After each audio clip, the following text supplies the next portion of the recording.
일본의 한 남성 작가는 이미 출간되어 잘 팔리고 있던 책을 직접 온라인에 전부 무료로 배포해 버렸는데요. 이걸 본 사람들은 모두 큰 쇼크를 먹어버렸습니다. 그들은 작가의 행동에 업계를 난장판으로 만들어 버렸다라거나 저런 멍청한 짓거리를 해버렸다면서 연신 비난을 쏟아내는데요. 그런데 이 책이 온라인에 공짜로 풀린 이후 오히려 30만 부나 팔려버렸다고 합니다. 모든 사람들의 예상을 비웃으며 베스트셀러가 되어버린 것이죠. 심지어 작가가 이런 결정을 내렸을 때 출판사 편집자는 그 자리에서 얼굴이 새하얗게 질러버렸다고 하는데요. 이런 기행을 벌인 일본의 작가는 대체 어떤 사람일까요? 그의 이름은 니시노 아키히로, 일본 최정상급 개그 콤비 킹콩의 멤버입니다. 그러니까 우리로 치면 유재석급 예능인이 갑자기 그림 동화책을 출판한 셈이죠. 그는 기존 시장의 고정관념을 살짝 비틀거나 파고들어서 독보적인 사업 감각을 보여주곤 했는데요. 실제로 니시노 아키히로는 2012년, 그러니까 인기 절정의 순간에 갑자기 TV 출연을 끊다시피 해버렸습니다. 그리고선 그림책 작가로 전향해버렸죠. 물론 일본 방송계는 그를 조롱했습니다. 개그맨 주제에 뭘 그리겠다는 거냐는 반응이 줄을 잃었으니까요. 그러나 니시노는 아랑곳하지 않았습니다. 처음엔 혼자 방에 틀어박혀서 한 장 한 장 직접 그림을 그렸는데요. 그런데 어느 순간 그는 뭔가 이상하다는 느낌을 아주 강하게 받게 됩니다. 왜 이걸 내가 혼자 그리고 있지? 부분별로 잘 그리는 사람한테 부탁해서 분업을 하면 안 되는 건가? 라는 생각에 이르게 된 것이죠. 그러니까 영화도 애니메이션도 심지어 광고 CG도 전부 수십 명이 파트를 나눠서 만드는데 유독 그림책만 작가 한 명이 처음부터 끝까지 다 그려야 한다는 고정관념에 박혀 있었다는 것입니다. 물론 분업 방식으로 그림책을 만들지 못하는 이유는 있었습니다. 바로 돈이죠. 몇 권이나 팔릴지 전혀 예측을 할 수 없으니 섣불리 사람을 고용해서 효율적인 시도를 하지 못했던 것입니다. 그래서 니시노는 크라우드 펀딩을 진행합니다. 그리고 단번에 10억 원 어치의 펀딩을 받아버리죠. 이렇게 세간의 이목을 집중시킨 책의 제목은 굴뚝마을의 푸페리였습니다. 사실 그림책 시장은 원래 신이 뚫기 거의 불가능한 시장입니다. 그리고 니시노는 출판업계에선 완벽한 신인이었죠. 그러니까 사실대로라면 이 책은 조용히 묻혔어야 정상이었지만 정반대의 일이 벌어진 것입니다. 니시노가 크라우드 펀딩으로 모아버린 1억엔이라는 숫자는 당시 일본 개인 크라우딩 펀딩 역대 최고 금액이었다고 하는데요. 이쯤 되면 대부분의 사람들은 머릿속에 이런 생각을 떠올립니다. 개그맨이니까 팬이 많아서 돈을 쉽게 모았겠지 라고 말이죠. 그러나 니시노 본인은 나는 돈을 모은 게 아니다. 신용을 돈으로 바꾼 것 뿐이다 라는 주장을 합니다. 실제로 다른 연예인들이 종종 크라우드 펀딩을 했을 때 펀딩 성사율이 상당히 떨어졌다고 하죠. 니시노는 신용을 쌓는 방법으로 4년 동안 거짓말을 하지 않기 위해서 TV 예능 출연을 끊었다고 고백하는데요. 왜냐하면 예능판에서는 재미있는 척이나 맛있는 척을 해야 하고 그 척이 반복될수록 시청자 마음속에 자신에 대한 신용은 조금씩 깎여 나간다고 생각했기 때문입니다. 그러니까 니시노는 연예인의 인기와 크리에이터의 신용을 완전히 다른 개념으로 정의한 것인데요. 인기는 아는 사람의 수이지만 신용은 이 사람 말이라면 돈을 낸다는 사람의 수라는 논리입니다. 그리고 이 정의 하나로 그의 인생은 완전히 바뀌었죠. 자, 그럼 그 신용을 실제로 어떻게 돈으로 바꿨을까요? 그 결정적인 순간이 다음 이야기에 담겨 있습니다. 그리고 그날 담당 편집자는 자리에서 얼굴이 새하얗게 질려버린 것이고요.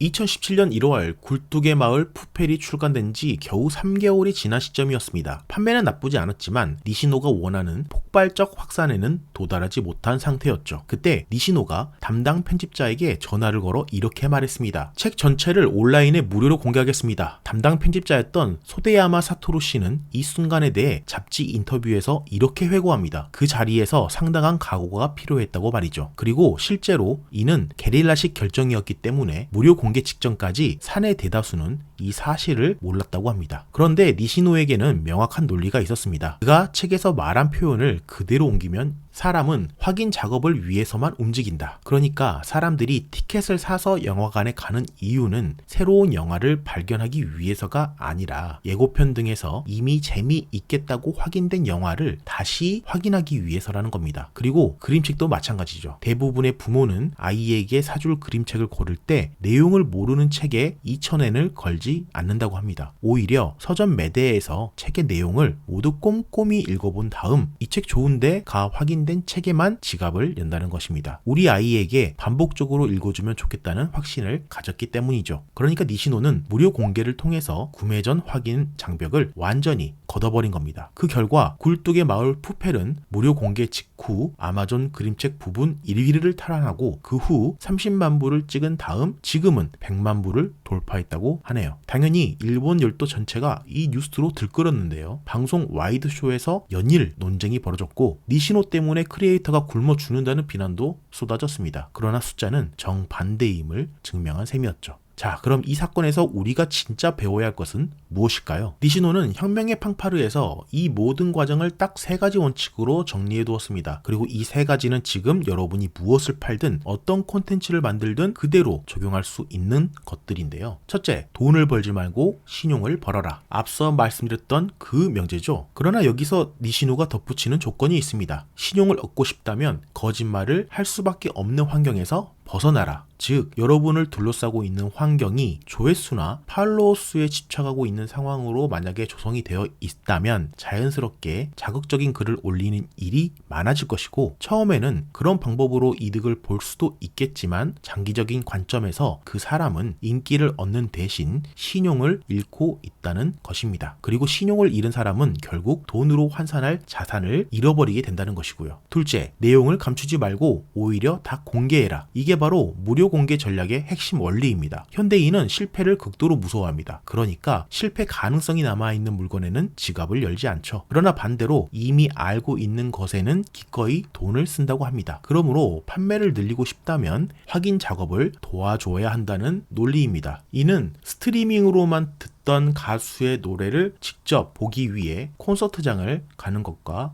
같은 원리입니다. 셋째, 고객을 팬이 아니라 세컨드 크리에이터로 만들어라. 이건 개인적으로 이 책에서 가장 강력한 통찰이라고 생각합니다. 니시노는 크라우드 펀딩 후원자 전원의 이름을 그림책 뒷장에 새겨줬습니다. 그러니까 후원자는 단순한 구매자가 아니라 이 작품의 공동 창작자가 된 셈이죠. 그리고 세컨드 크리에이터가 된 사람들은 자기 이름이 걸린 작품을 알아서 홍보합니다. 왜냐하면 이 시대의 거의 모든 사람들은 콘텐츠를 만드는 창작자가 되었고 자기 자신의 명예가 걸린 문제이기 때문이었죠. 제가 읽어보니 혁명의 팡파르라는 이 책은 상당히 신선한 관점을 제공하고 있는데요. 일본 아마존 리뷰 중 하나를 소개하자면 이 책은 마케팅 책이 아니다. 오히려 나 자신의 삶을 어떻게 팔 것인가에 대한 자기 개발서다 라고 할 정도입니다. 이 책이 처음 나온 게 2017년입니다. 그러니까 벌써 9년 전 책이죠. 그런데도 왜 지금 2026년에 이 책을 다시 보면 좋을까요? 이유는 단순합니다. AI가 모든 정보의 독점을 깨부셔버렸고 신용경제의 시대가 순식간에 현실이 되어버렸기 때문입니다. 지금 유튜브나 인스타그램 또는 틱톡에서 잘 팔리는 사람들을 한번